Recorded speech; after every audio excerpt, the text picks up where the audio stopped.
Perspaduan sosial, integrasi nasional dan perpaduan antara kaum merupakan kunci untuk keharmonian, kemakmuran dan kesejahteraan negara. Yang dimaksudkan wabak berkaitan penularan berita dan maklumat palsu yang disebarkan di laman sosial. Berita tidak benar terutamanya bagi mereka yang mempunyai. Bagaimana kita ingin menjadi netizen yang bertanggungjawab. Ia merupakan aset penting kepada negara bagi memainkan peranan penting sebagai penulis kepada pemantauan perpaduan kaum Indonesia pada masa hadapan.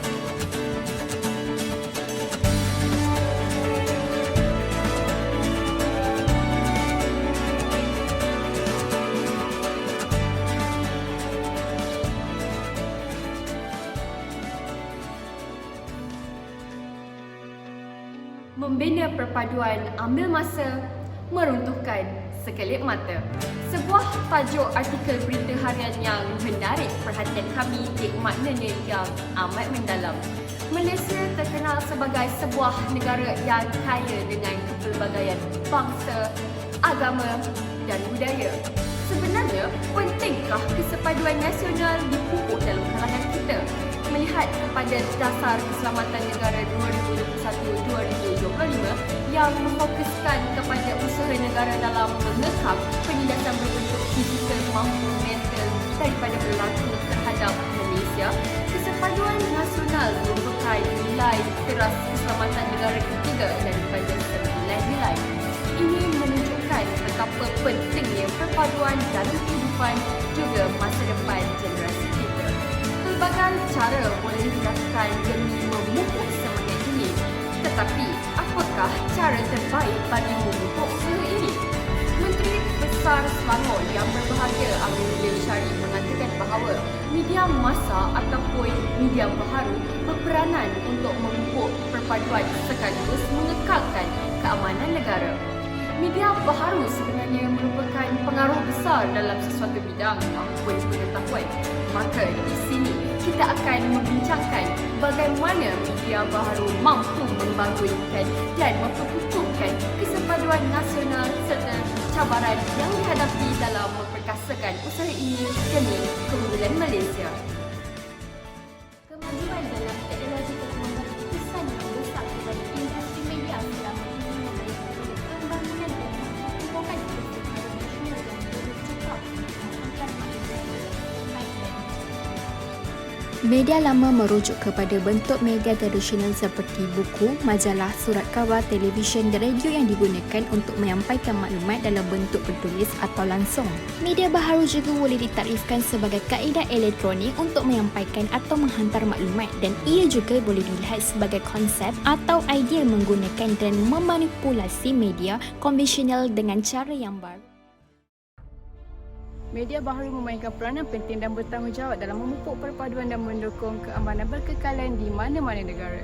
Kepentingan media baharu dalam pembangunan sosio-ekonomi dan kebudayaan sesebuah negara pada masa kini tidak boleh dinafikan dan patut diberikan pengiktirafan sewajarnya.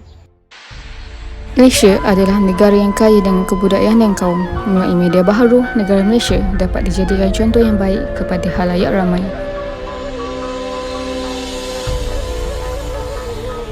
Dengan media baru, ia dapat dilihat bahawa semakin ramai pengguna media sosial yang berkongsi kandungan video yang berguna seperti berkongsi rezeki, tempat yang menarik di dalam Malaysia dan juga dana bagi bantuan rakyat.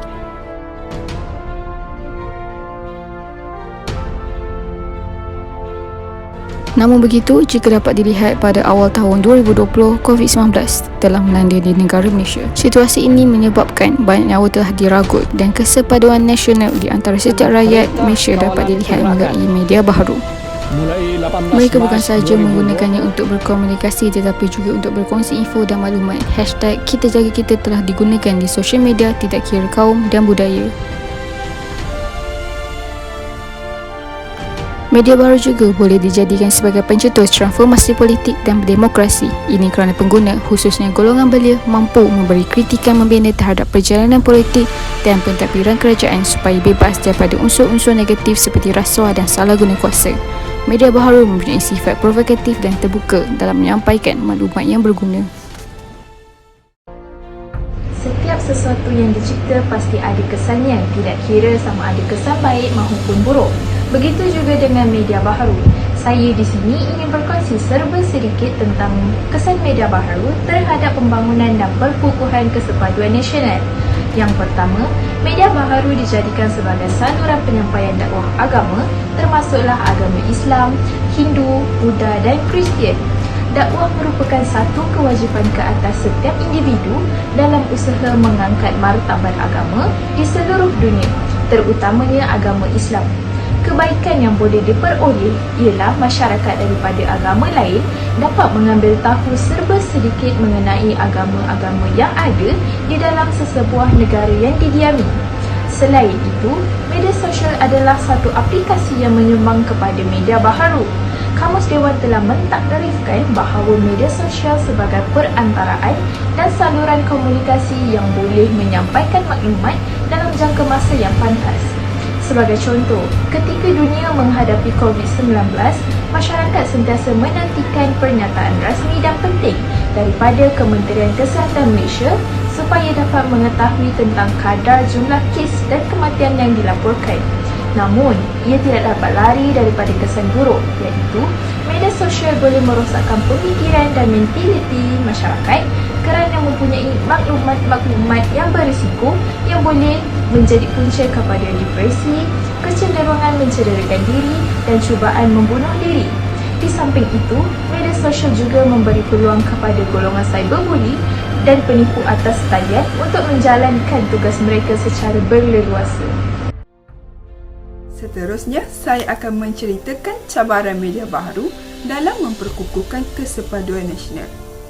Pada masa kini, di mana kita berada di fasa ledakan teknologi, ia telah menunjukkan bahawa kaedah semasa menyampaikan mesej, teks atau video seperti melalui media massa merupakan sesuatu perkara yang memberikan impak negatifnya. Dan ianya juga merupakan cabaran dalam membangunkan dan memperkukuhkan kesepaduan nasional. Cabaran-cabarannya adalah cabaran dalam memastikan kesahihan maklumat. Seperti yang kita ketahui, media masa kini banyak maklumat yang sedia ada di mana-mana laman sesawang. Tetapi sudah semestinya kita tidak dapat mengetahui sama ada maklumat tersebut sahih ketika membacanya sepintas lalu.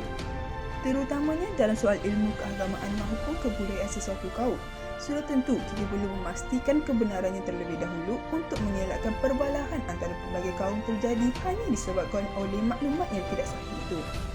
Jadi kesimpulannya, kita perlu memastikan bahawa maklumat tersebut melalui kriteria ini iaitu sumber, faham, selidik dan nilai sudah difahami dan dikaji terlebih dahulu untuk memastikan maklumat tersebut benar-benar sahih. Sekiranya tidak pasti, jangan kongsi. Selain itu, adalah cabaran untuk membendung penularan berita palsu dan fitnah. Di media baharu, terdapat banyak berita yang direka oleh mereka yang tidak bertanggungjawab. Kemudahan ini sering disalahgunakan untuk kepentingan peribadi. Individu yang telah berkecimpung dalam aktiviti sedemikian, mereka akan merasakan diri ini ingin lagi dan lagi menyebarkan berita palsu kerana suka melihat orang lain sengsara. Sekaligus, cabaran ini juga akan menjadikan kita mempersoalkan etika dan moral kehidupan bermasyarakat dan bernegara. Dan yang terakhir ialah cabaran dalam mengelakkan berlakunya perubahan gaya hidup. Seperti yang kita ketahui, di media massa banyak perkara dan maklumat yang kita boleh dapati dan pelajari. Remaja hari ini lebih mudah terpengaruh dengan cara orang lain berpakaian, apa yang mereka makan dan minum, dan cara mereka berkelakuan atau tingkah laku. Dalam fasa ini, kebanyakan individu akan mula mengamalkan nilai dan perspektif barat.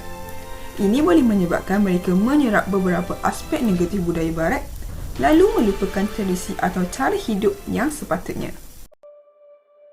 Izinkan saya memberikan satu analogi. Media baharu umpama sebilah pisau di dapur. Baik kegunaannya jika kita gunakannya untuk memotong sayuran maupun daging. Namun apabila kita tidak berhati-hati ketika menggunakannya, kecelakaan bakal berlaku seperti cedera ringan atau lebih teruk, cedera parah.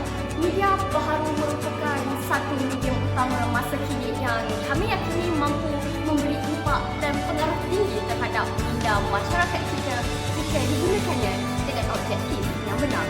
Jika salah objektifnya, maka besar impak negatifnya terhadap pemikiran dan perspektif masyarakat. Kami percaya kita mampu mencapai kesepaduan nasional dengan berkesan jika semua pihak termasuk setiap individu mengambil langkah untuk menghayati prinsip tersurat dan tersirat yang disampaikan oleh pihak terlibat. Marilah kita bersama-sama membantu negara mencapai perpaduan dan semangat patriotisme dalam kalangan rakyat demi kemakmuran kehidupan seharian. Seperti slogan Kementerian Perpaduan Negara, ini Malaysia kita.